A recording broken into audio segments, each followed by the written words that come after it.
So once again, we're back with the Mark II Jetta. Today is more about getting a list of parts of exactly what I need to get this thing together. So, if I can get this out, he says, I've got my brake servo, which is a good thing. I need a master cylinder, because I currently don't have one of them, but hopefully I can find one around here that'll fit. I've just pulled a single mast flywheel off. So yeah, I've just pulled this single mast flywheel off. Engine's come out of that and gone into another Mark II Jetta 180T. But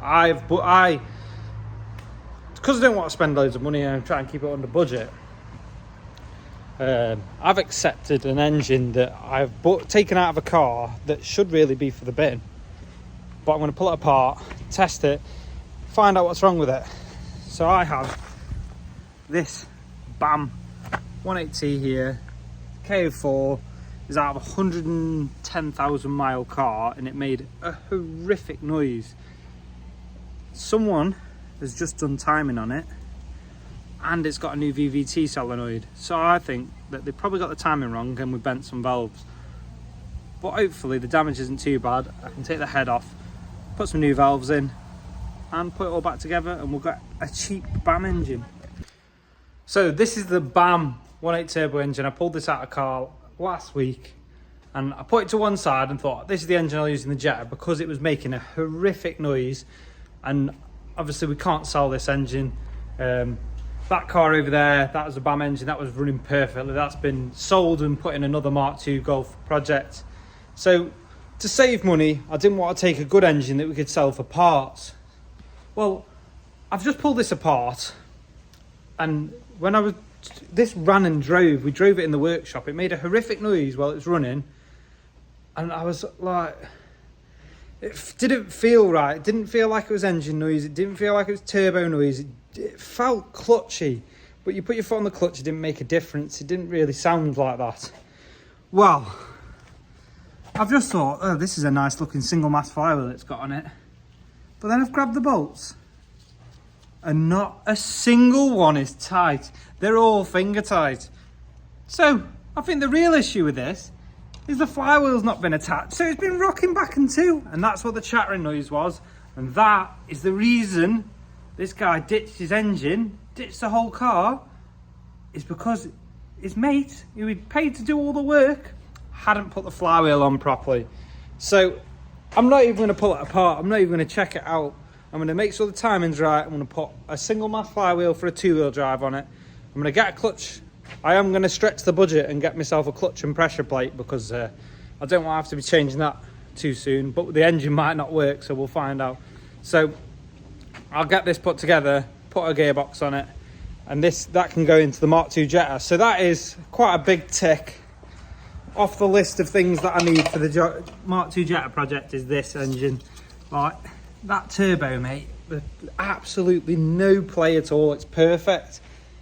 This engine was really well looked after, but this guy just taking it to his mates and all they did was pull the bolts in and not tighten a single one up. Not one bolt's tight. Unbelievable. No wonder it made a chattering sound. And the bloke said that when he sent his car to his mate, he was going to drive it to the Nürburgring, he just had discs, pads fitted, new VVT solenoid fitted, timing belt. I assumed all that was the stuff that had gone bad, but I didn't realise he'd had this single mast fitted. And when he's had this single mast fitted, he's driven it straight away afterwards and it's made a horrible chattering noise and he's gone, oh, that's, and he sold it. So hopefully that is the reason it makes the noise. And I've just gained myself a super cheap engine that I was going to throw in the bin. So as you can see here, this sort of mar in here, that is where the flywheel's been flopping around, and around here on the crank. Now if this was a customer car or a car that I was putting on the back on the road for a customer, I would want to replace the crank because this may never seat right again. But because it's a budget build and it's going in my Mark II Jetta, and if I have to, I'll replace the engine. I'm not too fussed. I'm literally going to just clean that up, put my single mass on there, and we should be good to go. So, as you can see, stood in the engine bay of the Mark II Jetta. New brake mass cylinder, brake. Why are my words falling out of my face? I don't think. Brake servo. New brake servo. New brake servo. Then I need to fit a Corrado hydraulic thing. Clutch master cylinder. Get rid of the 4-branch manifold. Someone has fitted a strut brace of some variety to this, so this needs repairing. This is all, looks awful, but it's actually just surface rust.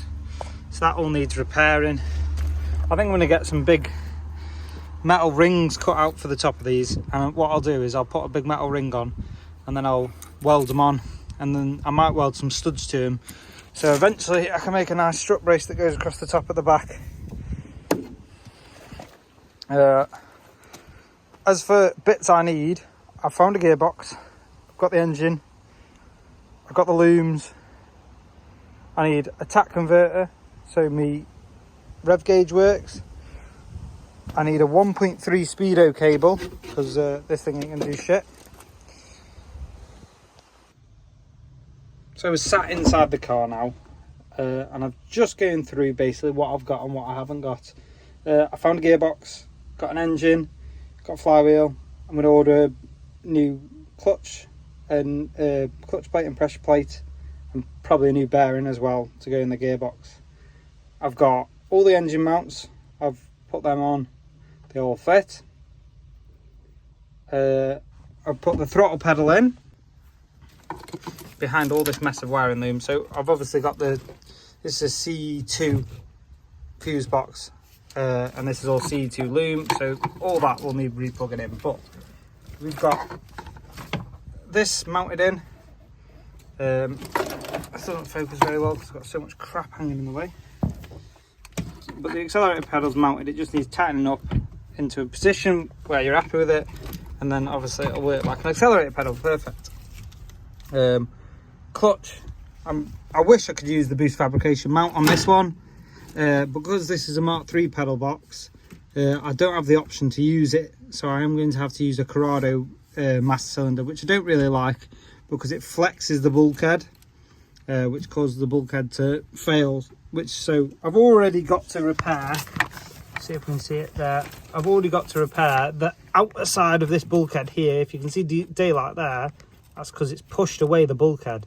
So I need to cut that out on the other side and repair that, and then put a new Corrado style clutch cylinder on, which mounts dead easy up to this, but this is Mark III pedal box, so that's the issue I've got with that. Then I've got to do all this wiring. I've got the wiring loom for the BAM engine. I'm going to run the back side of the loom in there to the fuse box. I'll probably have the ECU probably mounted here on the side, and then I'll have a plug going through the big grommet there, and I'll make a grommet for it, and the main engine harness will go out there, and then I can put the dash back in, get it all wired up, get everything checked. I'm going to use an Audi TT O2M style shift tower, but with our Boost Fabrication conversion plate to run the O2J box, so this will be going in the bin. That's about as far as I'm going to go today on the Mark II Jetta. So if we're up inside, as you can see, I've mounted up, a bit loosely fitted, but I've mounted up the O2M shifter with our adapter. So now we have all the gears that you'll ever need. So that's gears done. Down here, accelerator pedals in. I just need to put the C2 fuse box back in, and then I can start putting the dash back in. There's still the two little holes to weld in the front two parts of the corner, but I'm not in a rush to do that at the moment. I just wanted to see what I've got. So then I can now make a list of everything that I need to order, and then hopefully order all the stuff. Then next weekend, if I get time, I'll be able to do a bit more on it. So as you can see really crudely here in the engine bay, I have the front engine mount and the rear engine mounts just loosely put on. Same again with the gear selector mount, it's just loosely put on. Make sure the drive shafts all line up and everything. I wanted to get that 4-branch manifold out today, but someone's welded it on the underside so it doesn't come off at the slip joint. So I'm going to cut that off, get that off, and then I'll have to make a full exhaust, because I thought it had a better exhaust system than it does, but it really doesn't.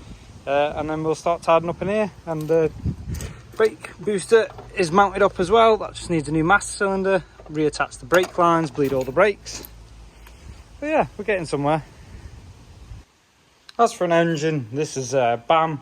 It's done 115,000 miles. It come in with an awful rattling noise, but obviously, as explained before, that's fixed. I've checked the timing, checked the VVT, everything's good. There's no damage to any of the cylinders.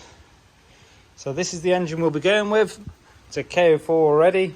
I'll probably put a bit of a slight remap on it, so it's about 260 horse to start with, and then we'll work from there.